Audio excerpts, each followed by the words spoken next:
Hi everyone, today we're going to be fitting the WOLFANG trail camera. It can be solar powered. It uses the 4G cellular network, so it's actually got a SIM card in it that basically you supply one which has got so much sort of data on it, then you can either top it up from themselves or fit your own SIM card. Like I say, it's got the ability to be powered from solar to keep the battery charged up. There's a downloadable app so as you can actually monitor what the camera's seeing, and you can actually do two-way conversations, and it actually rotates and covers 360 degrees one way, and I think it's 90 degrees up and down, but I know it's 360 degrees round. The reason we're going to fit this is for a number of reasons. The primary one, as with most of us that have motorhomes or camper vans or whatever, security. So when you're actually away from your vehicle, you can actually monitor what's going on, and with the app, presumably if it detects motion, it will actually send you an alert so you can see what's going on, and with it having the two-way conversation, you can pretty much tell the intruder, I can see you, get lost, or words to that effect. The other main option we've got it for is, as you know, Tiffany and Eva Lula, the two old girls, come with us on all the adventures, hence the reason why the channel's called The Adventures of Tiffany the Camper. So when there's places that we can't actually take the dogs with us, they're more than happy to be in here. There's plenty of room for them. We have a USB powered water fountain, so they got water, they've got shelter.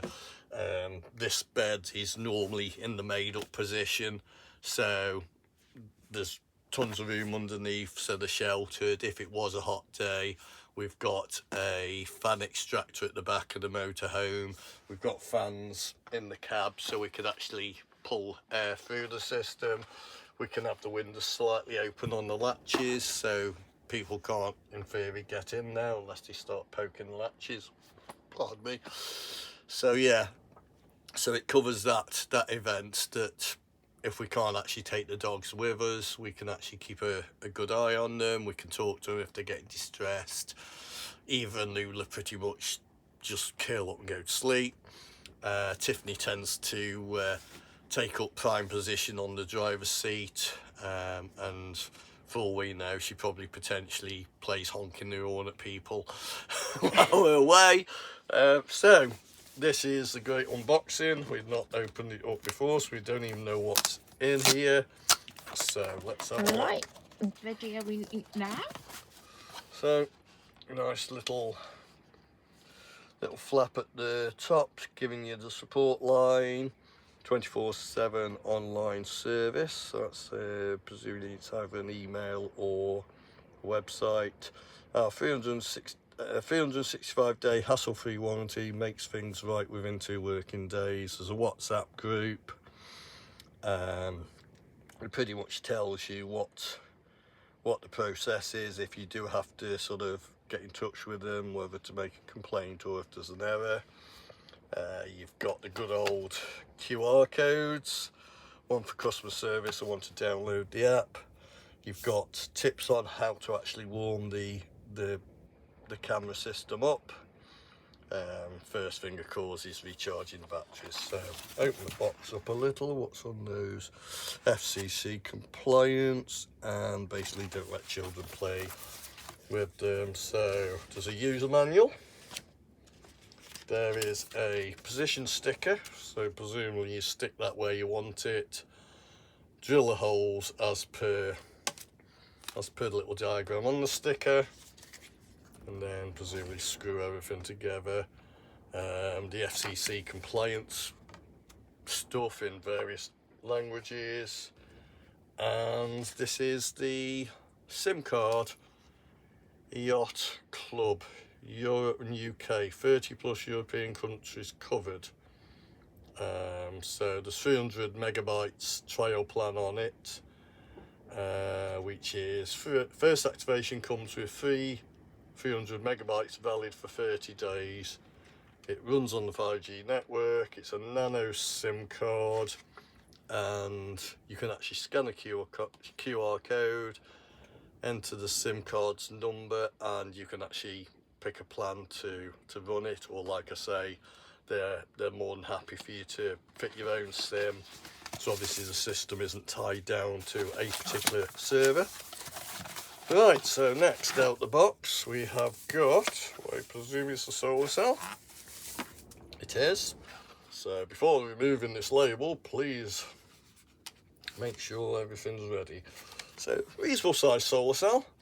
I've yet to decide where that's going to go. Ideally it needs to be somewhere that it is going to connect up with the camera and keep it nicely topped up.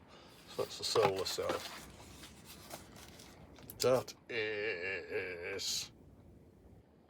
That's a memory card, a 32 gigabyte. I think it does say somewhere the maximum, which I think is 125 gig you can go up to. Yeah, 128 gig SD card you can go up to, which is going to give you quite a bit of capacity.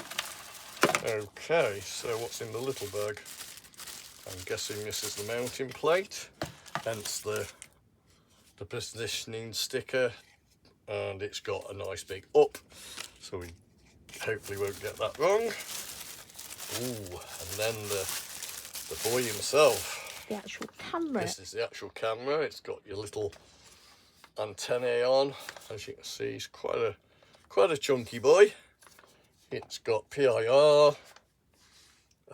It's got night vision. Of course, it's got the speakers and the microphone, and it's able to rotate, like I say, that way, and it also can tilt that way. So looks like quite a chunky boy. Again, good old QR code on there, and just the specifications, what model it is, what its input voltage is, and as with most things, made in China. There are other makes and models out there. I know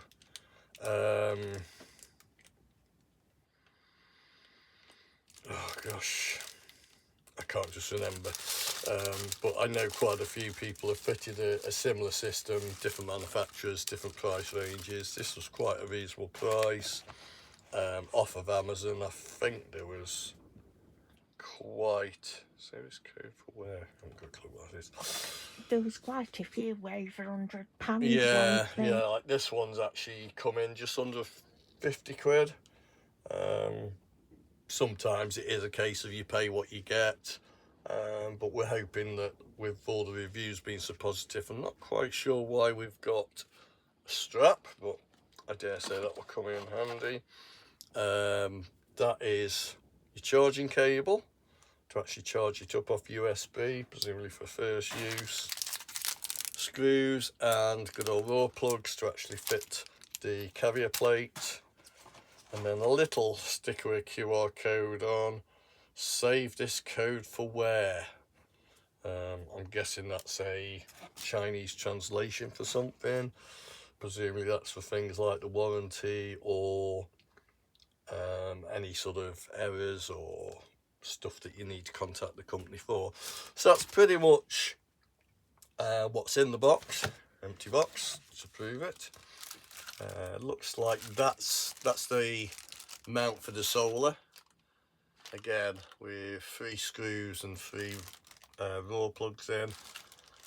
Like I say, I've yet to decide where we're going to put the solar, whether we're going to actually have it inside but by one of the windows, or whether I'll actually mount it outside, then somehow get the cable potentially through one of the seals on perhaps this big skylight. I'm not sure. We'll figure that one out. So for now, I'm just going to have a little bit of a 30 rounds, and then we'll come back in a moment. Okay, thank you very much. Right, we've decided to put the camera above the door.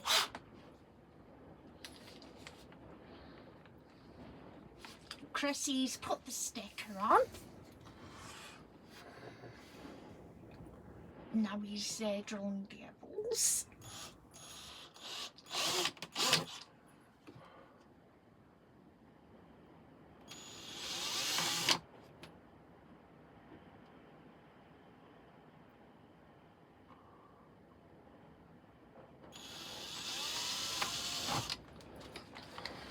We try to stand up so you can see better.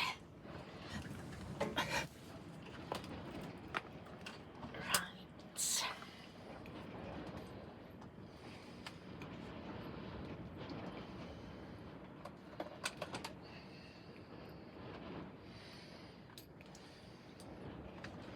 Because we're going into this wood stuff, I don't think we're going to need to use the actual wall plugs. Hopefully we can just go straight in. The screws are threaded right way to the head, so it's not like we've got a shank that isn't threaded. So first one, just to get it loose.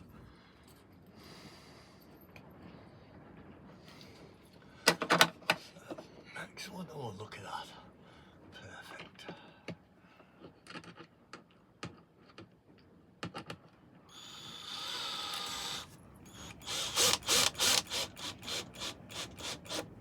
Now, I have previously had this off, so I know there's nothing behind there I'm going to do any harm to. I can hear everyone probably screaming, ah, what about the wires? But yeah, that's clear of wires, because I had this panel off when I wired in the switch here that works our Wi-Fi router. So I already know that this is devoid of any wires. That's on there, nice and firm.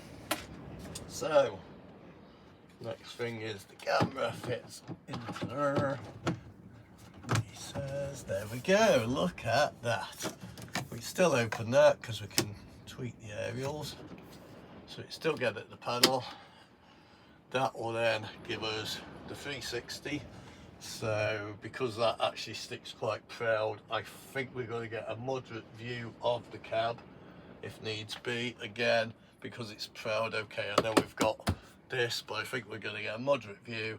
And then of course it also pans down, so it's going to notice anything going on down here. We So that's can the actual all camera. see what the girls are up to. Now, as we were saying before, solar panel, it has got a decent lump of wire, so that's really going to be helpful. I might, if it wasn't blowing a complete hoolie here on the Isle of Man today, basically you open the door and you can't shut it, it's that windy.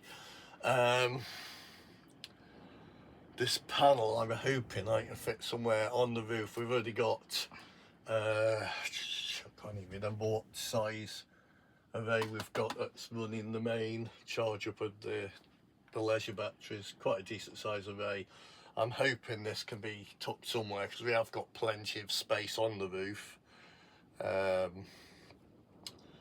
Ideally somewhere that's gonna keep it low so we don't knock it off on anything that takes its fancy. Potentially I could go in on the seal on this skylight, but I think that's a bit of a bodge.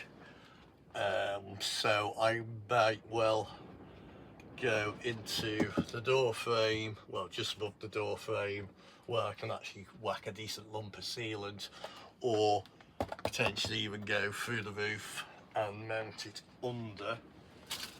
Does it mount under at all on this? Potentially put a gland in there to actually accommodate it, because oh yes it does, yeah, because the actual mount has got a release on there and you can pretty much stick it anywhere you fancy, then just nip it up. That is potentially putting it in a high position. I know we have got the aerial to the Wi-Fi router up there as well, so let's just potentially look at what we could be looking at if that's screwed into there. So we are potentially looking at something that will sit about that high. I think the TV aerial and the satellite, even when the satellite's folded down, I think is potentially, if I loosen that up, it says, potentially if that was sat like that, 'cause naturally we're not going to be able to climb on and off the roof. Well, at least I don't think Julie would be too chuffed if I started climbing off the roof. Plus I'm not sure how strong these roofs really are. So I think if we actually had it sat like that, yes, we could get the necessary energy from it, but possibly not. I don't really want to mount it on the side of the van. Okay, yes, we could play tweaking around, but then you've got to rely that that side of the van is the side that's getting the sun, and something sticking out that far from the side of the body, particularly on the passenger side, road signs, trees, tall hedges, whack. So on the roof is probably going to be the better option, and we'll probably just have to try and figure out the most optimum angle for safety and charging. So like I say, really nice long length of cable, so there's not going to be an issue. So it could potentially be tucked behind something else that's a little bit more robust, to keep it safe. So we'll come back to that anyway.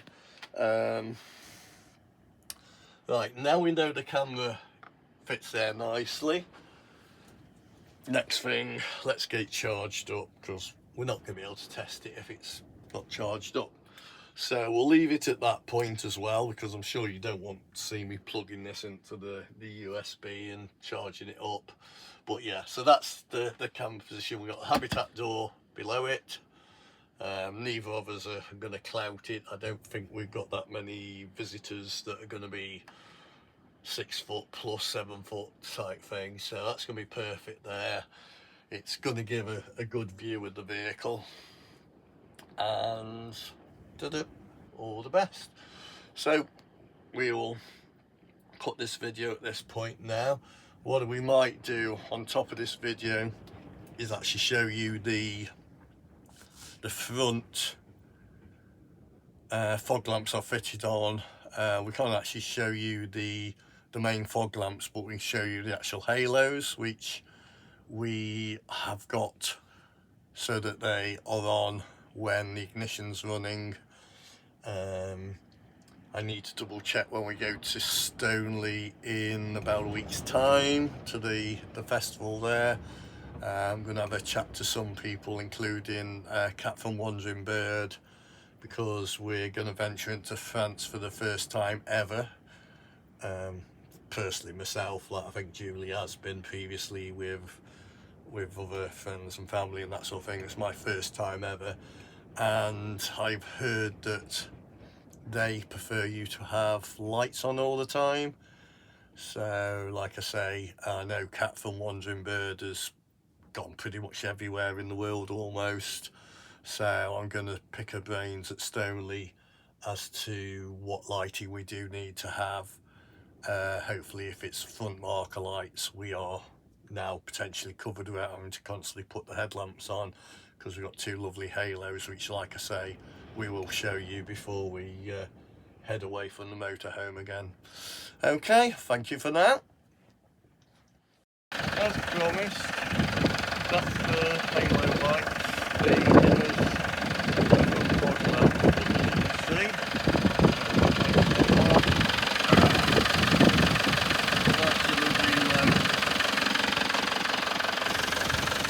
And the front lights, which we're hoping will suffice as running lights. They certainly should do.